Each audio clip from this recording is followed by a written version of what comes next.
So this week, some of my Patreon subscribers were talking about playing in D. They were saying that playing in G or capoing up to A or B flat or B is no problem, but what do you do when you have to play backup in the key of D? Well, I've been wanting to talk about the playing of Ron Stewart for a long time now, and as it turns out, Ron Stewart is comfortable playing in any key. So today, let's talk about playing in the key of D in the style of Ron Stewart.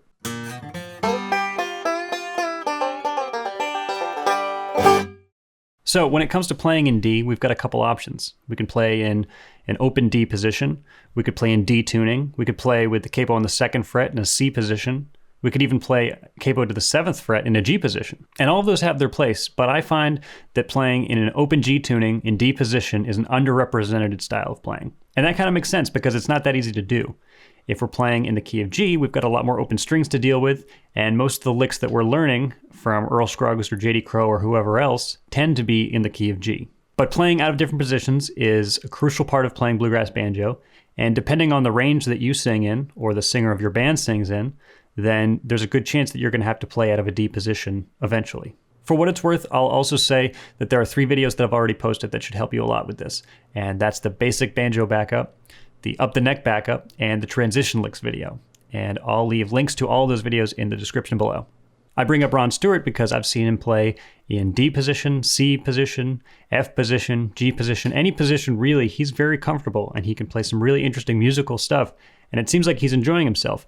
Whereas some of us, we play out of a D position and it can be kind of stressful or painful because we actually don't really know what we're doing. So assuming it's true that you get better at the things that you practice, let's learn a couple examples from 3 songs that Ron recorded with the Boxcars that use that D position, but in 3 very different ways. The first example we're going to look at is from a song called I'm Over You that Ron recorded with the Boxcars in the key of E, which means we're going to capo to the 2nd fret and we're going to capo our 5th string to the 9th fret.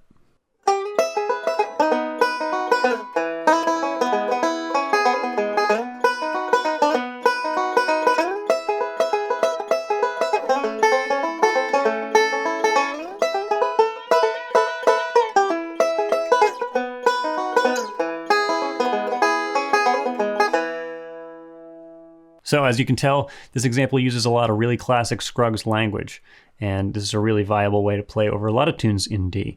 And a lot of what you're playing essentially is really just up the neck backup techniques. And so if you want to learn more about that, then you can check out my up the neck backup video. Okay, so let's look at another example. This is still in the key of E, so we're going to capo at the 2nd fret with the 5th string capoed at the 9th fret, but it's a really different sound. It's not quite the classic Scruggs sound that we're used to. It's a much more modern, rolling through the chords kind of sound. And this comes from a song that Ron recorded with the Boxcars called Hurtin' Inside.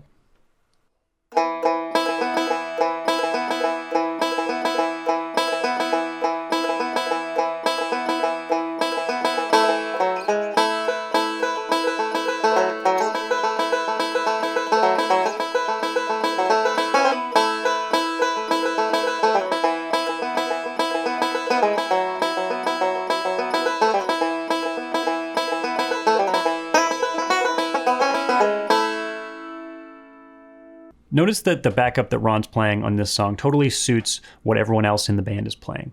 If he had played the backup from the previous example, it obviously would not fit with the guitar and the mandolin, the overall atmosphere of the song. So it can be pretty important to have a couple different ways to play in any given key, depending on whether you want the song to sound like. Do you want it to sound more traditional or more modern? You know, some of these techniques apply really well to traditional bluegrass, and some of these techniques are going to carry you through a lot of other genres. So keep that in mind. Speaking of which, here's another example with a completely different sound in the key of D. This comes from a song called Jeffrey's Hell, and it's out of F, which means we're going to capo to the 3rd fret and play out of a D position. And if you've got a 10th fret spike for your 5th string, then use that, but I just capo to the 9th fret and tune up 1/2 step.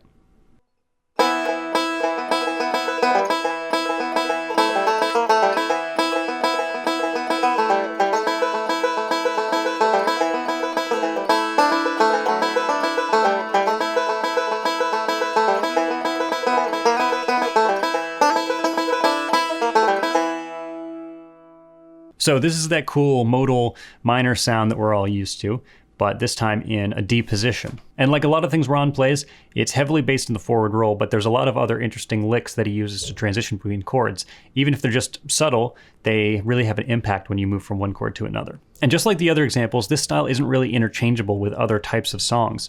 So you'll want to think about learning this style as well as the other two styles that we've covered today. So where do you go from here? Well, the first thing is to learn these examples. You can learn them on the video, you can learn them from watching the tab on the video, or you can download the tab from my website or Patreon, but that's really just the first step. You know, when I first started learning the banjo, I was just getting comfortable with a G position, and when it came time that I had to learn something out of a D position or a C position, it was like I had to relearn the banjo all over again. And it definitely can be challenging because there's a lot of new positions, a lot of new chords, a lot of new licks that transition between other chords. In some ways, it really is a different language. And I know I'm like a broken record when I say this, but you get better at the things that you practice. So it might be a good idea to take stock of what you really spend your time doing when you practice.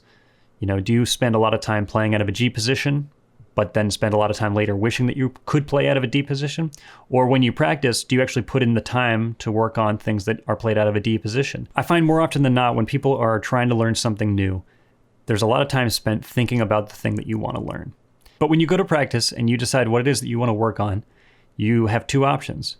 You can start working on the things that you work on all the time that feel comfortable, and there's something predictable about the way you're going to practice it. Maybe you do get better when you do practice it, but you at least know where to start, and it feels like you're making progress. But your other option is to dip your toe into something kind of new, and that can be uncomfortable and a little scary, and it can be frustrating because when you practice it, it probably won't sound very good. You know, if you've never played anything out of a D position, then this is going to be a little bit challenging for you at first. But it was challenging when you first started playing the banjo. It actually was probably a lot harder to learn how to play in a G position than it will be to learn how to play in a D position now. Think of how much stronger your ears are, how much more dexterity you have in your hands. You know, all these things that you have more of now that you've had all this time with the banjo. So you've done it before in a G position. Now you just have to make the choice to do it again in a D position. And that means probably every day that you practice, you should do a little bit of playing in a D position if that's something you want to be able to do. But let's also talk about some really concrete ways to turn the information that I've given you today into something you can actually practice. One of the things that I like to do is learn examples of backup like this from songs like these, and then try to apply them to songs that I play.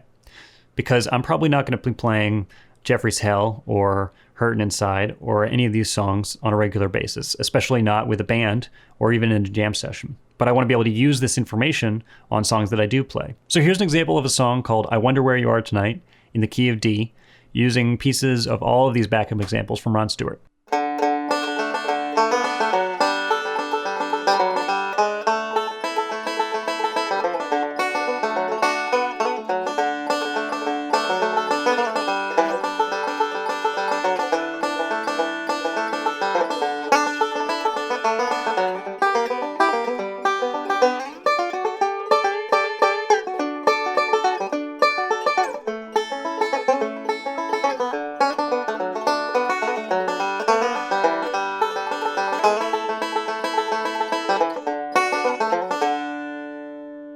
And for what it's worth, I didn't really make this up on the fly. I took a couple minutes and I picked out different licks that I liked from each of the examples and decided which one would fit best in which measure. And I could have improvised some backup in the key of D if I wanted to, and I do all the time. And I'm sure it sounds fine. But the purpose of practicing is to try to develop the best version of the musician that we are. So hopefully, by contriving examples of backup that sound great, I'll get in the habit of playing things that I think sound great. So my recommendation to you is to learn all of these examples, learn the backup from the Ron Stewart examples, as well as the example of I Wonder Where You Are Tonight, but take some time to make up your own examples. Okay, so that's all well and good, but now you might be wondering, how do I play the melody? How do I play a solo in the key of D? And that's a whole other conversation, but you might have noticed that I posted earlier this week breaks for the song I Wonder Where You Are Tonight in the key of G, C, and D. So if you learn those breaks as well, then hopefully you'll see some parallels between the way the melody is played in the key of G and the key of D. And I'm going to keep posting videos of songs in the keys of G, C, and D so that people can get a little bit more comfortable playing in different keys. And as always, if you want any of the examples of tablature from this lesson, then you can check out my website, or you can head to patreon.com/EliGilbertBanjo, and that's where you can get all the tabs that I post, as well as bonus practice tips, live streams, all kinds of content that you can't find here on YouTube. And if you like this video and you want to learn more about Bluegrass Banjo, then go ahead and subscribe to this channel, and let me know in a comment below what else you'd like to hear more about. Maybe you want to hear about playing in the key of C or in the key of F. Let me know. As always, thanks for watching, and I'll see you next time.